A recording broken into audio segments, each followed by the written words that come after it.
Hello guys, welcome back to the channel my classes. ठीक है, and I am दीक्षांत। और इस लेक्चर में हम लोग लक्ष्मीकांत का 43rd चैप्टर करेंगे, जो कि अपना है UPSC which is a constitutional body. Chapter में देखेंगे आगे आगे। ठीक है, और ये जो है ये शायद मेरा पास 5th edition of the Laxmikanth है। इसके बाद 6th भी आ चुका है और शायद 7th भी आ चुका है भाई, लेकिन 6th एडिशन तक यही same chapter is the 43rd chapter in the Laxmikanth. तो आप अगर अभी देख रहे हैं वीडियो तो साथ साथ में अपनी लक्ष्मीकांत खोलें और साथ साथ में कवर करें। It will be very beneficial classes, मतलब साथ साथ में हो जाएगी। लक्ष्मीकांत तो बढ़िया ही है। ठीक है, तो देखो इससे पहले अपन ने जो लास्ट चैप्टर था that was election commission of India, election commission. ठीक है, और वो भी कॉन्स्टिट्यूशनल बॉडी थी और उसका जो दे रखा है that is given in the article 324। अभी अपन क्या कर रहे हैं, UPSC. If you are preparing for UPSC तो this is very important for you guys कि यूपीएससी के बारे में कम से कम जाने तो सही। यूपीएससी के बारे में कम से कम जाने तो सही। ठीक है, तो लेट्स बिगिन बिना किसी फालतू की देरी के। देखो, यूपीएससी एक सेंट्रल रिक्रूटिंग एजेंसी है। तो साफ साफ मतलब क्या कह रहा है कि भाई यूपीएससी आप लोगों को सिर्फ रिक्रूट करती है, आप लोगों को अपॉइंट करने का जो काम है वो किसी और का है, जो कि हम देखेंगे आगे। ठीक है, UPSC is a independent constitutional body. ठीक है, this is important and this is also important. मतलब क्या हुआ कि कॉन्स्टिट्यूशनल बॉडी का मतलब ये हुआ कि इसको संविधान ने ही क्रिएट किया है। जिस बॉडी के बारे में भी कॉन्स्टिट्यूशन के अंदर दिया हुआ है that is a constitutional body. जिस बॉडी को, जो बॉडी कॉन्स्टिट्यूशन के अंदर नहीं है वो नॉन कॉन्स्टिट्यूशनल बॉडी है, और जो बॉडी बनाई गई है किसी लॉ के थ्रू उसको अपन बोलते हैं स्टैट्यूटरी बॉडी। स्टैट्यूट से बनाई गई है वो बॉडी को। ठीक है, तो यूपीएससी जो दिया गया है that is in the part 14th of the constitution, article 315 से लेकर आर्टिकल नंबर 323। 324 के बारे में अपन पहले पढ़ चुके हैं। और इसके अंदर क्या क्या दे रखा है कि इसके अंदर दे रखा है कि यूपीएससी की कंपोजिशन क्या होगी, अपॉइंटमेंट कैसे करना है इसके मेंबर्स का, रिमूव कैसे करना है इसके मेंबर्स को, along with independence, powers, functions of the UPSC. Okay guys, good. तो कंपोजिशन की बात करते हैं। यूपीएससी के अंदर एक बंदा होगा, चेयरमैन होगा। उसके अलावा और मेंबर्स होंगे which are appointed by the president. Election commission में भी अपन ने ये देखा था कि उसके अंदर जो लोग हैं उनको कौन अपॉइंट कर रहा है, those are appointed by the president. Constitution ने कोई भी स्ट्रेंथ नहीं बताई है इसकी यूपीएससी की, और सारा का सारा काम छोड़ दिया प्रेसिडेंट पे, similar to election commission who determines its composition. Commission के अंदर यूजुअली 9 से लेकर 11 बंदे होते हैं चेयरमैन को मिला के। कोई क्वालिफिकेशन नहीं बता रखी कि भाई क्या करेंगे कि बंदा की क्या क्वालिफिकेशन होगी कि वो आके यूपीएससी का मेंबर बन सके। कॉन्स्टिट्यूशन ने नहीं कह रखी, एक्सेप्ट कि 1/2 मेंबर ऑफ द कमीशन उनको इतना एक्सपीरियंस हो कि वो कम से कम 10 साल तक गवर्नमेंट ऑफ इंडिया या फिर किसी स्टेट गवर्नमेंट के अंदर एक कई ऑफिस के अंदर रहे हों। ठीक है, क्या कह रहा है कि कोई क्वालिफिकेशन नहीं है, कोई क्वालिफिकेशन नहीं है, लेकिन अगर अपने पास 10 बंदे हैं तो 10 में से कम 5 बंदे गवर्नमेंट सर्वेंट रह चुके हों। वो गवर्नमेंट सर्वेंट जो क्या स्टेट के हों या फिर सेंटर के रहे हुए हों कम से कम 10 साल के लिए। ठीक है, constitution also authorises the president to determine the condition of service of chairman and members of commission. Same यहाँ तक सेम चला आ रहा है किसकी तरह, इलेक्शन कमीशन की तरह है, लेकिन इलेक्शन कमीशन के अंदर ये वाली कंडीशन नहीं थी। कौन सी, 10 साल वाली। ठीक है, लेट्स मूव अहेड। अब देखिए, chairman and the members of commission कब तक अटेन करेंगे ऑफिस को, 6 ईयर्स और until the age of 65 years. तो क्या ये कंडीशन थी इलेक्शन कमीशन में, आप लोग कमेंट करके बताइए। हाउएवर चेयरमैन या फिर जो दूसरे मेंबर्स हैं उनको ऑफिस से पहले भी हटाया जा सकता है at any time by addressing their resignation to the president. President ने अपॉइंट किया है तो अपना रेजिग्नेशन भी प्रेसिडेंट को ही देंगे। They may also be removed before the expiry of their term by president. President ही हटाएगा, लेकिन प्रेसिडेंट अपनी मर्जी से नहीं हटाएगा। प्रेसिडेंट उस तरीके से हटाएगा जिस तरह की कॉन्स्टिट्यूशन के अंदर प्रोवाइड किया गया है। President can appoint one of the member of UPSC as an acting chairman। UPSC के किसी भी मेंबर को एक्टिंग चेयरमैन बनाएगा। एक्टिंग चेयरमैन क्यों होगा भाई, अगर मान लो चेयरमैन है तो वो दूसरा बंदा एक्ट क्यों करेगा चेयरमैन की तरह, कोई दूसरा बंदा एक्टिंग चेयरमैन क्यों बनेगा। इसका मतलब जब कभी चेयरमैन नहीं होगा तभी तो एक्टिंग चेयरमैन होगा कोई बंदा। मतलब दो सर्कमस्टेंसेस में एक्टिंग चेयरमैन बन सकता है। पहली बात तो चेयरमैन की ऑफिस वैकेंट हो गई हो, दूसरी बात व्हेन चेयरमैन है लेकिन he is unable to perform his functions due to absence या फिर किसी और कारण की वजह से। इन दो कंडीशंस के अंदर अपने पास एक्टिंग चेयरमैन बनेगा। देखो आप इस चीज़ को है ना ध्यान से सुन लो, क्योंकि इससे अगला जो चैप्टर है ना that is state public service commission का चैप्टर है, चैप्टर नंबर 44 आई थिंक। ठीक है, और उसके अंदर सेम चीज़ें हैं, तो उसको अपन जल्दी से जल्दी उड़ाएंगे, मतलब हद मार के 5 से 10 मिनट के अंदर। एक्टिंग चेयरमैन के पास क्या होगा, acting chairman functions as the chairman until and unless chairman enters his office और अपनी ड्यूटीज़ को रिज्यूम कर देता है। तो अपन ने क्या देखा, कंपोजिशन के अंदर एक चेयरमैन होगा, चेयरमैन के अलावा और मेंबर्स होंगे जो कि कॉन्स्टिट्यूशन ने नहीं क्या रखा है, तो कॉन्स्टिट्यूशन ने छोड़ रखा प्रेसिडेंट के ऊपर। तो प्रेसिडेंट कहता है कि आज मतलब आज की डेट में 10 से 11 मेंबर हैं including the president, including the chairman of the commission, I am sorry. और इन 10 से 11 बंदों के बीच में अंदर जो 50% ऑफ लोग हैं वो लोग 10 साल तक काम किए हुए होने चाहिए अंडर द स्टेट या फिर सेंटर इन एनी ऑफिस। बस अब अपन क्या देखेंगे, रिमूवल कैसे हटाया जाएगा।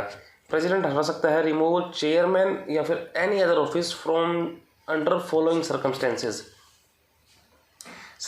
हैं। देखो अपन ने सबसे पहले इलेक्शन कमीशन पढ़ा है, उसके अंदर अपने को हटाने के लिए अपने को दो चीज़ें चाहिए होती हैं, क्या तो ही इज़ मिसबिहेविंग या फिर infirmity of the mind body. मतलब क्या हुआ, क्या तो मिसबिहेव कर रहा है या फिर वो कैपेबल नहीं है उस चीज़ को करने के लिए।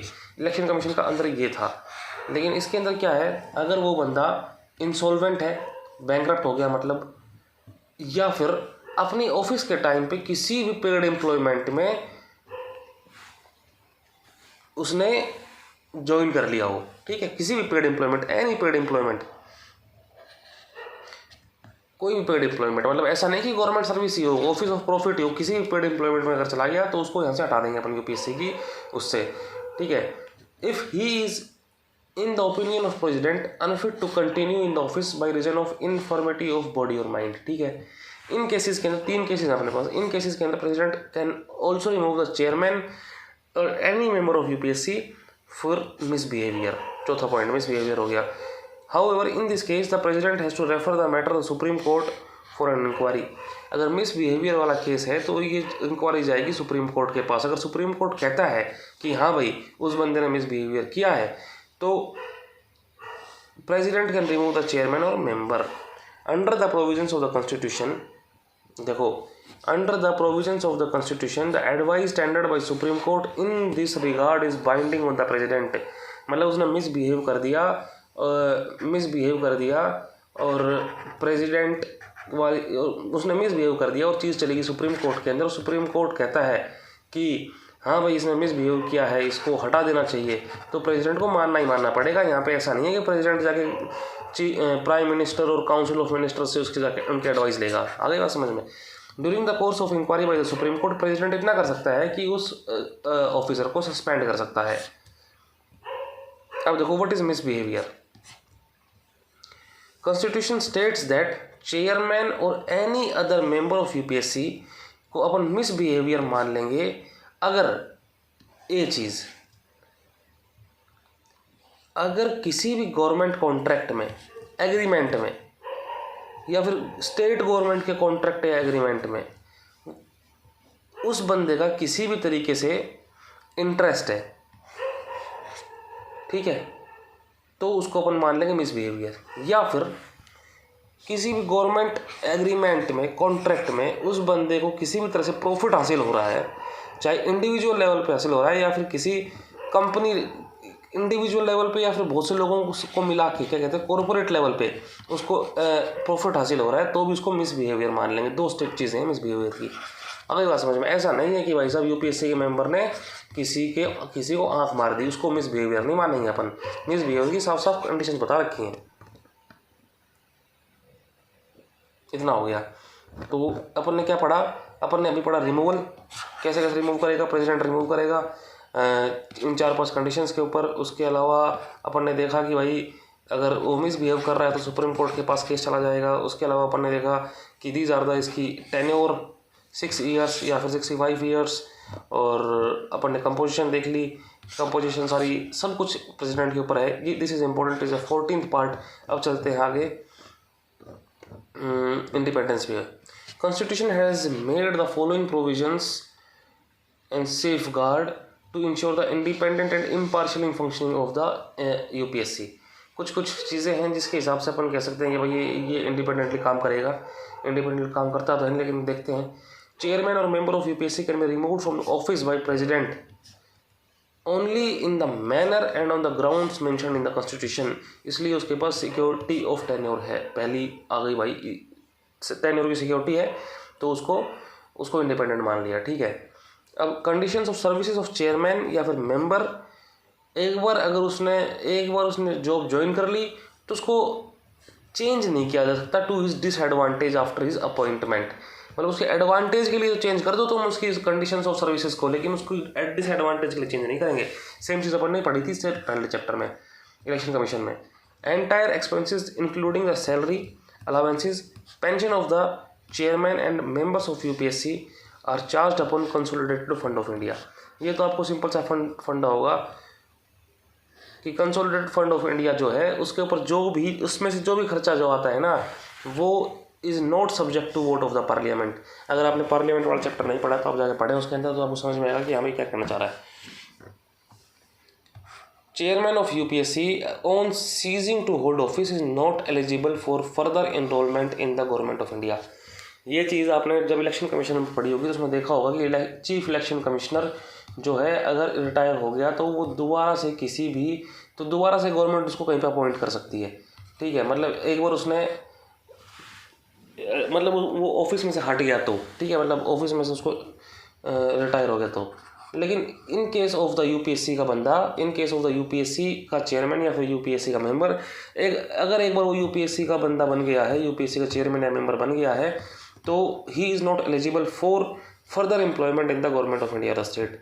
तो इसका मतलब क्या होगा कि उसको पता है कि यार मैं गवर्नमेंट के लिए कितना कुछ भी कर लूँ, ठीक है, कितनी भी गवर्नमेंट की चापलूसी कर लूँ, साइको फैंसी कर लूँ, दोबारा एम्प्लॉयमेंट नहीं मिलेगा। तो तमीज़ से, शांति से, ईमानदारी से काम करो तो बढ़िया है। एक मेंबर है यूपीएससी का इज़ एलिजिबल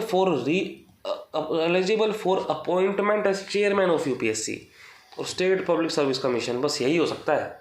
ये मेंबर अगर है तो इसको हद मार के यूपीएससी का चेयरमैन बना देगा। क्या हो गया, क्या कर दिया अपन ने, एक सेकंड,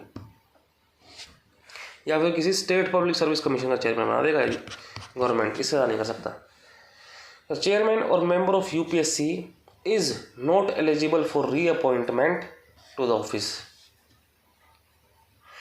मतलब अगर यूपीएससी का अगर मान लो मेंबर है तो वो दोबारा एज ए मेंबर नहीं बन सकता। अगर वो दोबारा उसको एम्प्लॉयमेंट चाहिए, मतलब दोबारा अगर उसको गवर्नमेंट रखेगी तो क्या तो यूपीएससी का चेयरमैन ही बनेगा, उस पोस्ट पर नहीं रहेगा। मतलब ठीक है, यूपीएससी का चेयरमैन बनेगा या फिर किसी स्टेट पब्लिक सर्विस कमीशन का चेयरमैन बनेगा, साफ सिंपल बात है। It is not eligible for second term. चलो लेट्स गो आगे, फंक्शंस देख लेते हैं यूपीएससी के। देखो these functions are very important for the exam, ठीक है। UPSC performs the following functions. It conducts examination करवाती है ऑल इंडिया सर्विसेज के लिए, सेंट्रल सर्विसेज के लिए, पब्लिक सर्विसेज के लिए, फॉर सेंट्रली एडमिनिस्ट्रेटेड टेरिटरीज के लिए, ठीक है, पहला हो गया। ये स्टेट्स को असिस्ट करती है। अगर दो या दो से ज़्यादा स्टेट यूँ कहेंगे भाई हम हमारे साथ हम हाथ जोड़ के बोलते हैं, रिक्वेस्ट करते हैं कि स्कीम्स बनाई जाएं of joint recruitment of any services for which candidates possessing special qualification are required. मतलब यूँ मान लो ये हरियाणा ये पंजाब दोनों मिलके यूँ कहते हैं यूपीएससी को, भाई हमारी मदद कर दो, हमको जॉइंट रिक्रूटमेंट करवाना है। जॉइंट रिक्रूटमेंट मतलब एक सर्विस कमीशन बन जाएगा, मान लो हरियाणा पंजाब सर्विस कमीशन, तो जॉइंटली रिक्रूटमेंट होगी। अब हरियाणा के बंदे पंजाब में जाके लग रहे हैं, पंजाब के बंदे जाके हरियाणा में लग रहे हैं, तो जॉइंट रिक्रूटमेंट हो रही है। तो उस चीज़ के लिए हमारे लिए फ्रेम कर दो स्कीम्स। तो इस चीज़ में यूपीएससी काम कर सकती है। अगर कोई स्टेट कहता है इट सर्व्स ऑल और any of the needs of A state on the request of state governor with the approval of president of India. देखो ये स्टेट गवर्नर है, ठीक है, स्टेट गवर्नर करता है रिक्वेस्ट यूपीएससी को, आपसे नम्र निवेदन है यूपीएससी कि आप हमारे लिए थोड़ा सा काम कर दो। तो यूपीएससी को पास रिक्वेस्ट आई। अब यूपीएससी को पहले अप्रूवल चाहिए प्रेसिडेंट का, क्योंकि प्रेसिडेंट इसको बना रहा है, प्रेसिडेंट इसको बिगाड़ रहा है। तो प्रेसिडेंट ऐसा थोड़ी ना कि किसी, जैसे कि एक बेटा है, ठीक है, बेटे के पास किसी और की रिक्वेस्ट आई कि हाँ भाई ये करना है, लेकिन सारा बिजनेस बाप के हाथ में है, तो बाप के बिना पूछो ना बेटा कुछ कर देगा। तो पहले यूपीएससी आएगा प्रेसिडेंट के पास कि हाँ कर देंगे गवर्नर का काम, प्रेसिडेंट कहेगा कर दो, तो फिर गवर्नर की रिक्वेस्ट मान ली जाएगी। It is consulted on, UPSC को कंसल्ट किया जाता है on following matters related to personal management. What is personal? कर्मचारी को मैनेज करने के लिए इन मैटर्स में इसको अपन कंसल्ट करेंगे। किन किन मैटर्स में? All matters relating to methods of recruitment to civil services and civil post. किस तरह लोगों को, किन किन मेथड्स को यूज़ करना है लोगों को रिक्रूट करने के लिए, तो गवर्नमेंट यूपीएससी से बात करेगी। Principles to be followed in making appointments to the civil services and civil posts and promotions and transfers from one post to one service to another. किन सिद्धांतों को फॉलो करके, कि भाई किन सिद्धांतों को फॉलो किया जाए कि सिविल सर्वेंट्स को अपॉइंट किया जाए, उनको प्रमोशन किया जाए, उनको ट्रांसफ़र किया जाए, तो इसमें कंसल्ट किया जाएगा। किन सिद्धांतों के अलावा किन मेथड्स को फॉलो किया इनको रिक्रूट करने के लिए। कैंडिडेट्स की सूटेबिलिटी की बात कर रहा है, suitability of candidates for appointment to civil services and posts for promotion and transfer from one service to another and appointments by transfer और डेपुटेशन। द कंसर्न डिपार्टमेंट्स जो हैं वो recommendations for promotion and request UPSC to ratify them. ठीक है। All disciplinary matters, disciplinary matters मतलब disciplinary body वो होती है जो यूँ कहती है कि हाँ भाई तुम लोग तमीज़ से रहो, नहीं तो हम तुम्हारा डंडा मार देंगे। ठीक है। कंट्रोलिंग मतलब अपनी जो किसी भी, मान लो जैसे कि किसी भी ऑफिसर है, उसका काम जो है वो उस काम को तमीज़ से करे। अगर तमीज़ से काम नहीं करता है तो disciplinary action will be taken against him. तो उसी तरह से disciplinary matters affecting a person served under the government of India in a civil capacity including memorials और petitions relating to such matters. तो डिसिप्लिनरी मैटर से जुड़ा हुआ सारा काम कौन देखेगा? यूपीएससी देखेगा। तो डिसिप्लिनरी मैटर्स के अंदर कौन कौन से मैटर्स आते हैं? जैसे कि किसी ने बकवास कर दी तो उसकी अपन ने इंक्रीमेंट्स को रोक लिया, उसका प्रमोशन नहीं किया। अगर उसने पेक्यूनरी, क्या होता है? पेक्यूनरी इज फाइनेंशियल, जो मनी से जुड़ा हुआ। अगर किसी ऑफिसर की वजह से कुछ लॉस हुआ है तो उसका लॉस को कैसे भरपाई करनी है। रिडक्शन टू लोअर सर्विस और रैंक, डिमोशन कर दिया, रिटायरमेंट कर दिया, भाग जाने से ज़बरदस्ती। रिमूवल फ्रॉम सर्विस, सर्विस से निकाल दिया, डिसमिस कर दिया, सेंक्शन कर दिया, डिसअप्रूव कर दिया किसी काम को। ठीक है। तो इन चीज़ों में डिसिप्लिनरी मैटर्स के अंदर यूपीएससी का काम आएगा। ठीक है। Any claim of reimbursement of legal expenses incurred by civil servant, अगर कोई सिविल सर्वेंट है वो लीगल प्रोसीडिंग को डिफेंड कर रहा है। किस लीगल प्रोसीडिंग को? मान लो ये सिविल सर्वेंट है, इसके ऊपर केस हो गया कि हाँ भाई तूने गड़बड़ की है अपनी ऑफिशियल ड्यूटीज़ को एग्जीक्यूट करने में, तो इसमें केस चल रहा है। तो ये इस केस को डिफेंड करने में जो भी सिविल सर्वेंट के पैसे खर्च हुए हैं तो उसका रीइंबर्समेंट मांगेगा ये सिविल सर्वेंट कि हाँ भाई ये पैसा लग गया। तो इन क्लेम्स को यूपीएससी देखेगा। Any claim for award of a pension in respect to the injuries sustained by person while serving under the government of India. ठीक है। ये क्या कह रहा है कि ये एक बंदा है जो कि गवर्नमेंट ऑफ इंडिया के अंडर काम कर रहा था। अब ये कह रहा है कि मेरे को सर्विसेज में काम करते करते चोट लग गई, इंजरीज हो गई, तो इस चीज़ का मेरे को पेंशन के अंदर अलग से मेरे को और पैसा चाहिए। तो ये देखेगा। Matters of temporary appointments for period exceeding 1 year and on regularisation of appointment. देखो इस चीज़ को ध्यान रखो, थोड़ी सी आगे दोहराएगी। यूपीएससी उन चीज़ों पर ध्यान देगा जब उन अपॉइंटमेंट्स के ऊपर भी बात करेगा जिसके अंदर टेम्पररी अपॉइंटमेंट है। कौन से टेम्पररी अपॉइंटमेंट? जिसके अंदर जिस टेम्पररी अपॉइंटमेंट के टाइम 1 साल से ज़्यादा है। Matters related to grant of extension of services and reemployment on certain retired civil services. ठीक है। इन मैटर्स पर यूपीएससी देखेगा। Any other matter related to personal management, तो ये हो गए।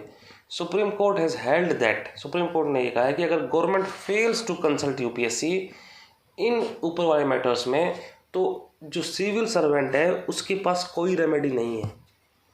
No remedy, this is important. ऐसा नहीं है कि भाई यूपीएससी के पास ये एक सिविल सर्वेंट है, इसने कुछ बकवास करी, ठीक है, तो गवर्नमेंट को ज़रूरी नहीं है कि यूपीएससी को पूछेगा और जो यूपीएससी रिकमेंडेशन देगी उसी के हिसाब से काम करे। गवर्नमेंट अपनी मर्जी से काम करे। अगर इसके बाद गवर्नमेंट ने कुछ भला बुरा कर दिया और ये सिविल सर्वेंट यूँ कहता है कि मैं कोर्ट में जाऊँगा, तो सुप्रीम कोर्ट कहता है ना ना ना, जो हो गया वो हो गया, तुमको कोर्ट में आने की जरूरत नहीं है, तुम्हारे पास कोई रेमेडी नहीं है अब। In other words, court held that any irregularity in consultation with the UPSC और acting without consultation does not invalidate the decision of the government. समझे? The provision is directory and not mandatory. मतलब UPSC जो है वो direction दे सकती है, और UPSC ने डायरेक्शन दी, it is not mandatory on the government. Similarly court ये कहता है कि selection by UPSC does not confer any right to the post upon candidate. Court ये भी कह रहा है कि अगर किसी बंदे को यूपीएससी ने सेलेक्ट कर लिया, कल को आपको यूपीएससी ने सेलेक्ट कर लिया, ठीक है, तो आपके पास ये राइट नहीं है कि आपको कोई पोस्ट मिलेगी। It is not your right. UPSC ने कर लिया, आप गवर्नमेंट की मर्जी है। Government is to act fairly and without arbitrariness और मैलाफाइड्स इन चीज़ों के अंदर। लेट्स गो आगे। Additional functions relating to the services of union can be conferred on UPSC. यूँ कह रहा है कि अगर ये यूँ कह रहा था कोई, this is nice thing,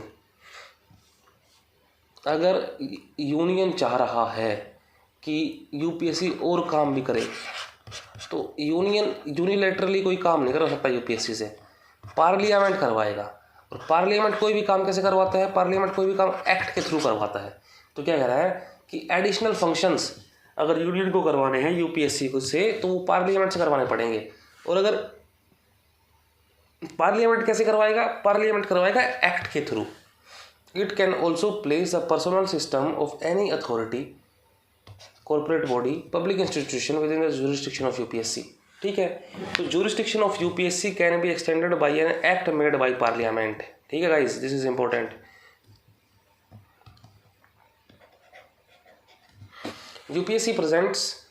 UPSC हर साल प्रेसिडेंट को एक रिपोर्ट देगी भाई कि हमारी क्या परफॉर्मेंस रही। मतलब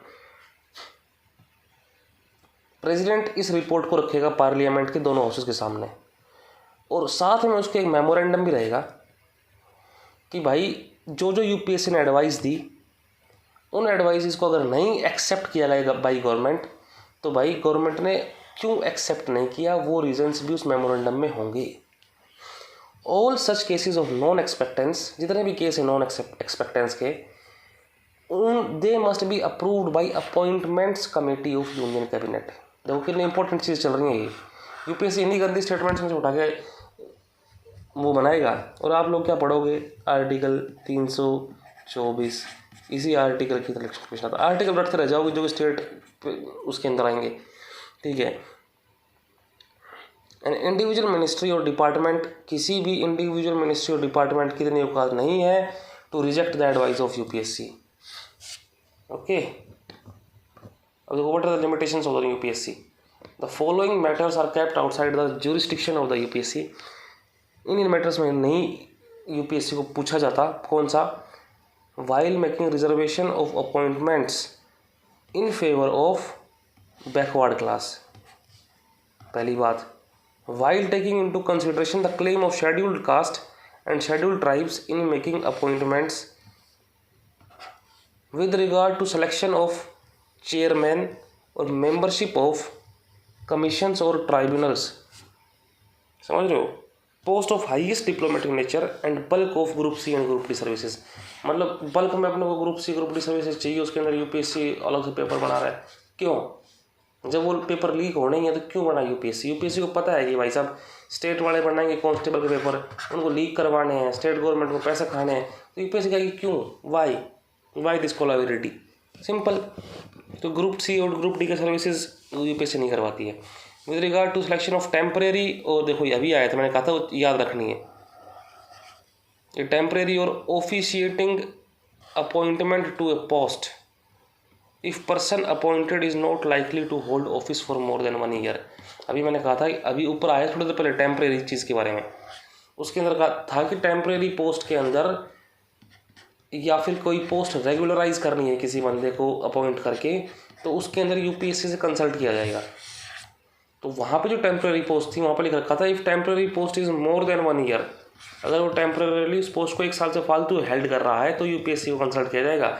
अगर टेम्प्रेरीली होल्ड कर रहा है और person appointed not likely to hold the office for more than 1 year, तो इसको नहीं अपन कंसल्ट करेंगे। प्रेसिडेंट एक्सक्लूड कर सकता है post services matters from the purview of the UPSC. Constitution states that the president in respect to all India services and central services and posts may make regulation specifying the matter in which it shall not necessary for the UPSC to be consulted। Constitution ये कहता है कि president आराम से वो बना सकता है कि हमें कौन कौन सी चीज़ों के ऊपर इसको कंसल्ट नहीं करना है, ठीक है।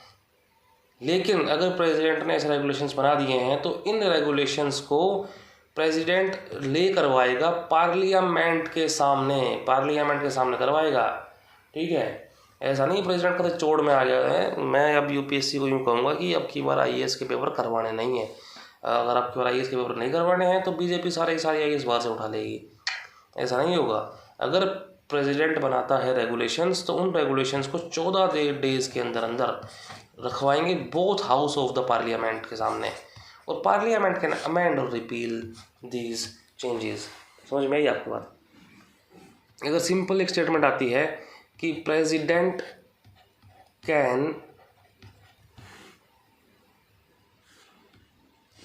Can what exclude post services matters from the purview of the UPSC, सिर्फ ये आया तो एग्ज़ाम में क्या करके आएंगे आप। एग्ज़ाम में इस टाइप के क्वेश्चंस आ जाते हैं और एग्ज़ाम में बहुत ज़्यादा दिक्कत आ जाती है, ठीक है। फिर लोगों को लगता है, लोग दिमाग लगाने बैठ जाएंगे कि हाँ भाई नहीं प्रेसिडेंट नहीं कर सकता, क्यों नहीं कर सकता, क्योंकि प्रेसिडेंट ऐसा करेगा तो उसके बाद वो सारी की सारी चीज़ें जाएंगी पार्लियामेंट के सामने, 14 डेज़ के लिए रखी जाएंगी, ठीक है। और 14 डेज़ के लिए रखी जाएंगी तो पार्लियामेंट अपनी मर्जी से उन चीज़ों को चेंज करेगा नहीं।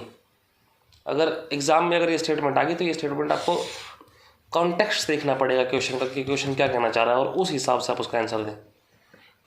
वही है, वो फिर दिन वाली बात होती है कि दिन खराब है तो सब क्वेश्चन गलत हो ही जाते हैं।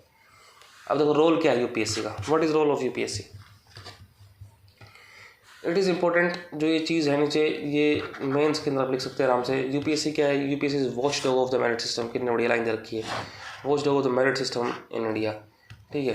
It is concern with recruitment of all India services, उसके अंदर and central services group A and group B, और एडवाइस करता है गवर्नमेंट को जब भी उसको कंसल्ट किया जाता है on promotion and the disciplinary matters. देखो मैं बार बार कह रहा हूँ, UPSC is asked for disciplinary matters के अंदर।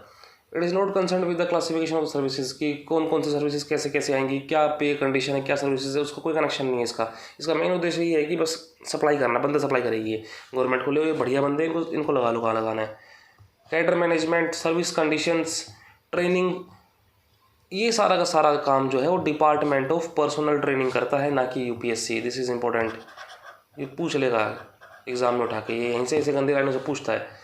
Ministry of personnel public grievance and pensions के अंदर 3 डिपार्टमेंट आते हैं, ठीक है। एक डिपार्टमेंट ऑफ पेंशन वाला आ गया, ठीक है। एक अपना department of personal and training आ गया। तो department of personal and training जो है वो यूपीएससी के सेलेक्ट किए हुए बंदों को उनको ट्रेन करता है, कैडर मैनेजमेंट देखता है, उनकी क्या सर्विस कंडीशन रहेगी, क्या सर्विसेज पेमेंट, ये सब ये देखता है। तो इसलिए UPSC is only a recruiting agency while department of personal and training is central personal agency in India. What is beautiful line.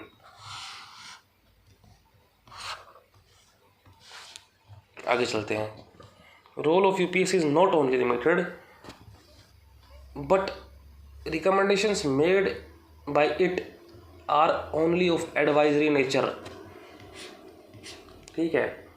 Advisory nature, क्योंकि अपन थोड़ी देर पहले पढ़ा था कि भाई गवर्नमेंट इन चीज़ों को माने ना माने मर्जी है। यही तो देखा था अपन ने कि जो यूपीएससी बोल रहा है दैट इज़ डायरेक्शन दे पा रहा है, it is not mandatory, not binding on the government, it is up to the government to accept reject advice. The only safeguard ये है कि गवर्नमेंट ने उसको रिजेक्ट कर दिया तो पार्लियामेंट के सामने सारा बताना पड़ेगा कि भाई क्यों रिजेक्ट किया है।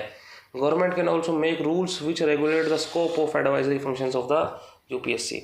अब देखो यूपीएससी क्या कर रहा है, डिसिप्लिनरी एक्शंस के बारे में बता रहा है कि अगर कोई यूपीएससी मतलब अगर कोई सिविल सर्वेंट को बकवास कर दे, कोई गलत काम कर दे तो, लेकिन अगर कोई सिविल सर्वेंट करप्शन करता है तो भी यूपीएससी से पूछा जा सकता है, और अगर करप्शन करता है तो सीवीसी से भी पूछा जा सकता है।